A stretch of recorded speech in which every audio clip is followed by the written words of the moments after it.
शीला प्रभुपाद की जय, गुरु गौरांग की जय। तो कल के सत्र में हमने सुना था स्वयं माया देवी हरदास ठाकुर की परीक्षा लेने के लिए आती है। हरदास ठाकुर के समक्ष विभिन्न प्रकार के हाव भाव प्रकट करती है जिससे हरदास ठाकुर का मन विचलित हो।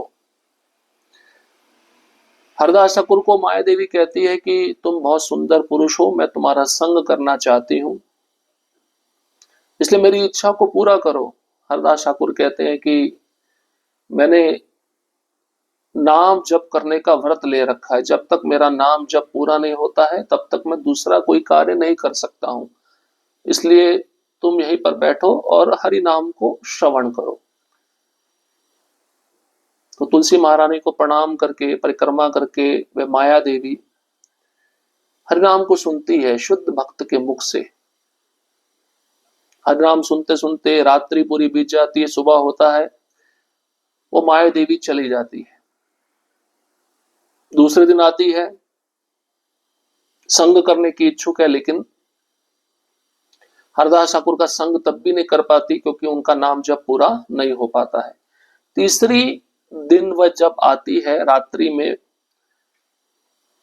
तब ऐसे हाव भाव को प्रकट करती है जिससे ब्रह्मा भी विचलित हो जाए। ब्रह्मा अगर उस माया देवी के हाव भाव को देखे तो वो भी विचलित हो जाए, लेकिन हरदास ठाकुर विचलित नहीं हुए।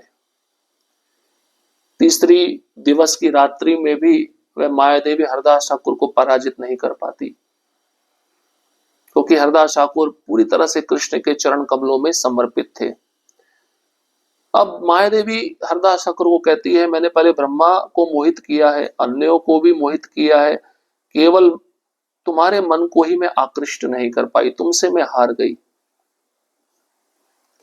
तो प्रभुपाद जी तात्पर्य में लिखते हैं, ब्रह्मा जी से लेकर शूद्र चींटी तक सारे जीव बिना किसी अपवाद के पूर्ण पुरुषोत्तम भगवान की माया द्वारा आकृष्ट होते हैं। देवता, मनुष्य, पशु, पक्षी, कीड़े, पेड़ पौधे सभी संभोग इच्छा द्वारा आकृष्ट होते हैं। यही माया का मोह है। पुरुष हो या स्त्री, हर व्यक्ति यही सोचता है कि वह माया का भोक्ता है।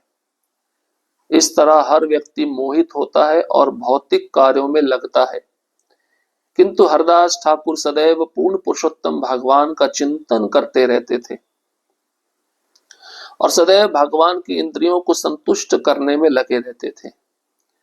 उन्हें इसी विधि ने माया के बंधन से बचाया। ये भक्ति की शक्ति का ज्वलंत प्रमाण है।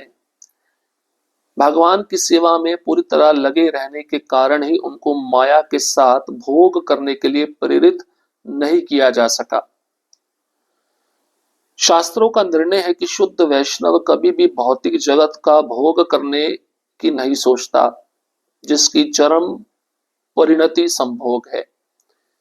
वह कभी भी अपने आप को भोक्ता नहीं मानता, प्रत्युत वह भगवान द्वारा भोग्य होता है। इसलिए निष्कर्ष निकलता है कि पूर्ण पुरुषोत्तम भगवान सनातन दिव्य हैं तथा इंद्र तृप्ति की अनुभूति से एवं भौतिक गुणों से परे है। यदि जीव इस भ्रांत धारणा को त्याग देता है कि शरीर ही आत्मा है, और यदि वह अपने आप को कृष्ण तथा वैष्णव का नित्य दास समझता है, तो वह माया के प्रभाव को लांघ सकता है। माँ में वे प्रपद्यन्ते माया मेताम तरन्ति ते। इस तरह जो शुद्ध जीव अनर्थ निवृत्ति का पद प्राप्त कर लेता है, उसके लिए इस भौतिक कार्यों को सही ढंग से संपन्न करके ही प्राप्त किया जा सकता है। श्रील रूप गोस्वामी ने लिखा है। श्री चैतन्य चरितामृत अंत लीला 3 अध्याय श्लोक क्रमांक 251 के तात्पर्य से ये सब बातें दी गई हैं। तो प्रभुपाद जी कहते हैं, ब्रह्मा जी से लेकर छोटी सी चींटी तक सारे जीव माया द्वारा आकृष्ट होते हैं। देवता हो, मनुष्य हो, पशु हो, पक्षी हो, कीड़े पेड़ पौधे सभी संभोग इच्छा द्वारा आकृष्ट होते रहते हैं। यही माया का मोह है। पुरुष हो या स्त्री, हर व्यक्ति ये सोचता है कि वह माया का भोक्ता है, माया का स्वामी है। इस तरह हर व्यक्ति मोहित होता है और भौतिक कार्यों में लगा रहता है। लेकिन हरिदास ठाकुर सदैव पूर्ण पुरुषोत्तम भगवान श्री कृष्ण का चिंतन करते थे, सदैव भगवान श्री कृष्ण की इंद्रियों को संतुष्ट करने में लगे रहते थे। इसी विधि से वे माया के बंधन में नहीं पड़े। ये भक्ति की शक्ति का जीता जागता प्रमाण है। जो भक्त भगवान की सेवा में पूरी तरह से लगा हुआ है, उसे माया भोग करने के लिए कभी भी प्रेरित नहीं कर सकती। शास्त्रों का निर्णय है कि शुद्ध वैष्णव कभी भी भौतिक जगत का भोग नहीं करता, न उसके मन में कभी भौतिक जगत के भोग करने का विचार आता है। और भौतिक जगत का भोग सबसे बड़ा कौन सा है? स्त्री पुरुष का संग। शुद्ध भक्त कभी भी अपने को भोक्ता नहीं मानता, वह भगवान के द्वारा भोग्य अपने को मानता है। पूर्ण पुरुषोत्तम भगवान सनातन है, दिव्य है, 3 गुणों से परे हैं, इंद्र तृप्ति की अनुभूति से परे है। यदि जीव इस भ्रांत धारणा को त्याग दे कि वह शरीर नहीं आत्मा है, और यदि वे अपने आप को कृष्ण तथा वैष्णव का नित्य दास समझे, तो वह माया के प्रभाव को लांघ सकता है। इस प्रकार शुद्ध जीव अनर्थ निवृत्ति का पद प्राप्त कर लेता है। महाभागवत तुम्ही तोमार दर्शने, तोमार कृष्ण नाम कीर्तन श्रवणे, चित्त शुद्ध हाइले चाहे कृष्ण नाम लैते, कृष्ण नाम उपदेशी कृष्ण कर मोते। हे महोदय, आप सर्वश्रेष्ठ भक्त हैं। आपके दर्शन मात्र से तथा आपको कृष्ण के पवित्र नाम का जप करते सुनकर मेरी चेतना शुद्ध हो गई। अब मैं भगवान के पवित्र नाम का कीर्तन करना चाहती हूँ। कृपया हरे कृष्ण महामंत्र जप के आनंद के विषय में उपदेश देने की मुझ पर कृपा करें। तो माया देवी हरदास ठाकुर को कहती है कि आप बहुत श्रेष्ठ भक्त हैं, आपके दर्शन मात्र से और कृष्ण के पवित्र नाम को सुनकर मैं शुद्ध हो गई हूं। अब मुझे भी कृष्ण नाम जपना है, इसलिए महामंत्र का जप जो है उसके विषय में मुझे उपदेश दीजिए। चैतन्य अवतारे वही प्रेमाव्रता वन्या, सब जीव प्रेमे भासे पृथ्वी है धन्या। श्री चैतन्य महाप्रभु का अवतार होने से भगवत प्रेम रूपी सनातन अमृत की बाढ़ आ गई है। सारे जीव उस बाढ़ में बह रहे हैं। अब सारा जगत महाप्रभु का कृतज्ञ है। जो इस बाढ़ में नहीं बहता उसे धिक्कार है। ऐसे व्यक्ति का करोड़ों कल्पों तक उद्धार नहीं किया जा सकता। पहले मुझे शिवजी से भगवान राम का पवित्र नाम प्राप्त हुआ था, किंतु अब आपकी संगति के फलस्वरूप मैं भगवान कृष्ण के पवित्र नाम का जप करने के लिए अत्यधिक उत्सुक हूं। तो माया देवी कहती हरदास ठाकुर को, चैतन्य महाप्रभु ने जब अवतार लिया, उन्होंने भगवत प्रेम रूपी बाढ़ फैला दी और सारे जीव उस बाढ़ में बह रहे हैं। सारा जगत महाप्रभु के प्रति कृतज्ञ है, और जो व्यक्ति इस भगवत प्रेम रूपी बाढ़ में नहीं बहता उसे धिक्कार है। ऐसा व्यक्ति करोड़ों करोड़ों कल्पों तक उद्धार नहीं किया जा सकता। तो माया देवी हरदास ठाकुर को कहती है, पहले मुझे शिवजी से राम नाम प्राप्त हुआ था, लेकिन अब आपकी संगति के फलस्वरूप मैं भगवान कृष्ण के पवित्र नाम का जप करना चाहती हूँ। मुक्ति हेतु तारक है राम नाम, कृष्ण नाम पारक हैया करे प्रेम दान। भगवान राम का पवित्र नाम निश्चय ही मुक्ति को देने वाला है, किंतु कृष्ण का पवित्र नाम भव सागर को पार कराने वाला तथा अंत में कृष्ण प्रेम प्रदान कराने वाला है। तात्पर्य, इस श्लोक में अप्रत्यक्ष रूप से हरे कृष्ण महामंत्र के जप की व्याख्या हुई है।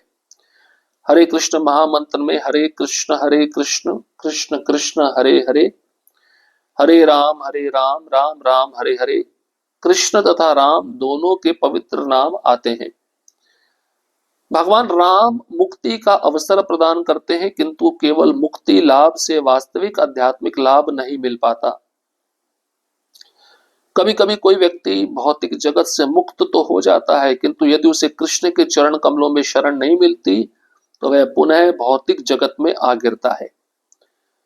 मुक्ति तो उस स्वास्थ्य लाभ किसी अवस्था है जिसमें रोगी ज्वर से मुक्त हो तो रहता है, किंतु स्वस्थ नहीं रहता है। इसी तरह मुक्ति से कृष्ण के चरण कमलों में शरण मिलने जैसा अभेदान नहीं रहता। तो माया देवी कहती है कि राम नाम जप करने से मुक्ति मिल जाती है, लेकिन कृष्ण के पवित्र नाम का जप करने से व्यक्ति भवसागर पार कर जाता है और कृष्ण का प्रेम भी प्राप्त करता है। तो प्रभुपाद जी तात्पर्य में लिखते हैं, श्लोक में अप्रत्यक्ष रूप से महामंत्र के जप की व्याख्या हुई है। महामंत्र में जो राम शब्द है वो मुक्ति का अवसर प्रदान करता है, लेकिन मुक्ति प्राप्त करके कोई आध्यात्मिक लाभ नहीं प्राप्त कर पाता। तो कभी कभी कोई व्यक्ति भौतिक जगत से मुक्त तो हो जाता है, किंतु यदि उसे कृष्ण के चरण कमलों में शरण नहीं मिलती तो वह पुनः भौतिक जगत में आ गिरता है। तो मुक्ति कैसी है? बीमारी से स्वास्थ्य लाभ की अवस्था है। रोगी बीमारी से मुक्त तो हो जाता है, लेकिन पूरी तरह स्वस्थ नहीं हो पाता। स्वस्थ पूरी तरह तभी होगा जब उसको कृष्ण का प्रेम प्राप्त होगा, कृष्ण के चरण कमलों का आश्रय प्राप्त होगा।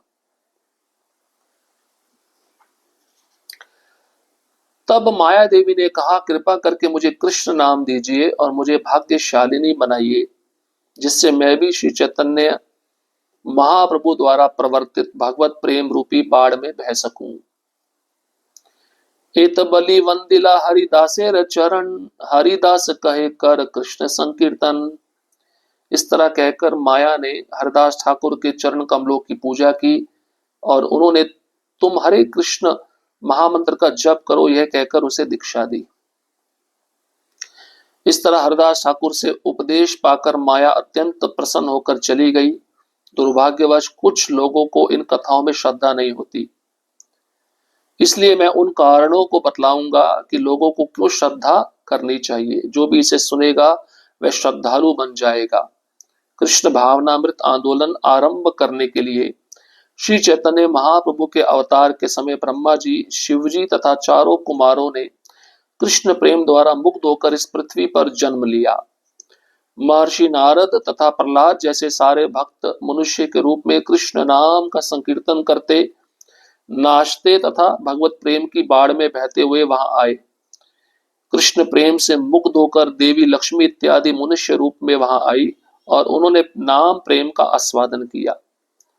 औरों की बात जाने दे, नंद महाराज के पुत्र कृष्ण तक हरे कृष्ण कीर्तन के रूप में भगवत प्रेम का अमृत चखने के लिए स्वयं अवतरित होते हैं। मायादासी प्रेम मागे इथे की विस्मय, साधु कृपा नाम विना प्रेम ना जन्मय। तो इसमें क्या आश्चर्य है यदि कृष्ण की दासी बहिरंगा शक्ति माया भगवत प्रेम की याचना करती है। भक्त की कृपा के बिना तथा भगवान के पवित्र नाम के कीर्तन के बिना भगवत प्रेम संभव नहीं है। अब माया देवी ने हरदास ठाकुर को कहा, कृपा करके मुझे कृष्ण नाम की दीक्षा दीजिए, मुझे भाग्यशालिनी बनाइए, मैं चैतन्य महाप्रभु द्वारा प्रवर्तित भगवत प्रेम रूपी बाढ़ में बहना चाहती हूं। इस तरह माया देवी हरदास ठाकुर के चरण कमलों की पूजा करके उनसे हरे कृष्ण महामंत्र का जप दीक्षा के रूप में प्राप्त करके चली गई। तो हरदास ठाकुर से उपदेश भी पाया माया देवी ने, प्रसन्न भी हुई, लेकिन दुर्भाग्यवश कई लोगों को इन कथाओं पर श्रद्धा नहीं होती। तो कृष्णदास कविराज गोस्वामी कहते हैं, ऐसे लोगों के लिए जो जिनमें श्रद्धा नहीं उत्पन्न होती उनके लिए मैं कुछ कहना चाहता हूं। जैसे चैतन्य महाप्रभु अवतार लेने वाले थे, उसी समय ब्रह्मा जी, शिव जी, चारों कुमार कृष्ण प्रेम द्वारा मुग्ध होकर इस पृथ्वी पर इन सब ने जन्म लिया। महर्षि नारद भी आए, प्रहलाद भी आए, कृष्ण नाम रूपी संकीर्तन में मुग्ध होने के लिए। नाचते भगवत प्रेम की बाढ़ में बहते हुए वे इस प्रकार पृथ्वी पर आए, उन्होंने जन्म लिया। और कृष्ण प्रेम में मुग्ध होकर देवी लक्ष्मी भी मनुष्य रूप में यहां आई, उन्होंने भी नाम प्रेम का आस्वादन किया। अब कृष्णदास कविराज गोस्वामी कहते हैं, औरों की बात जाने दीजिए, स्वयं भगवान कृष्ण इस हरे कृष्ण कीर्तन के रूप में भगवत प्रेम का आस्वादन अमृत चखने के लिए अवतरित होते हैं। तो इसमें क्या आश्चर्य की बात है? यदि कृष्ण की दासी बहिरंगा शक्ति माया देवी भगवत प्रेम की याचना करती है तो उसमें कोई आश्चर्य की बात नहीं है। भक्त की कृपा के बिना भगवान के पवित्र नाम के कीर्तन में बिना भगवत प्रेम संभव नहीं है। तो भक्त की कृपा भी होनी चाहिए, साथ ही साथ उस नाम की कृपा भी होनी चाहिए, तभी कृष्ण प्रेम की प्राप्ति होगी, तभी कृष्ण प्रेम संभव है। तो इस प्रकार से इस लीला को हमने सुना, किस प्रकार से हरदास ठाकुर ने माया देवी का उद्धार किया, उनको कृष्ण नाम प्रदान करके। अब अगला जो लीला होगा हरदास ठाकुर तथा गोपाल चक्रवर्ती, ये भी अद्भुत लीला है। इस लीला को हम अगले सत्र में श्रवण करेंगे। हरे कृष्णा कृष्ण कृष्ण हरे हरे, हरे राम राम राम हरे हरे। श्रील प्रभुपाद की जय, गुरु गौरंग की जय।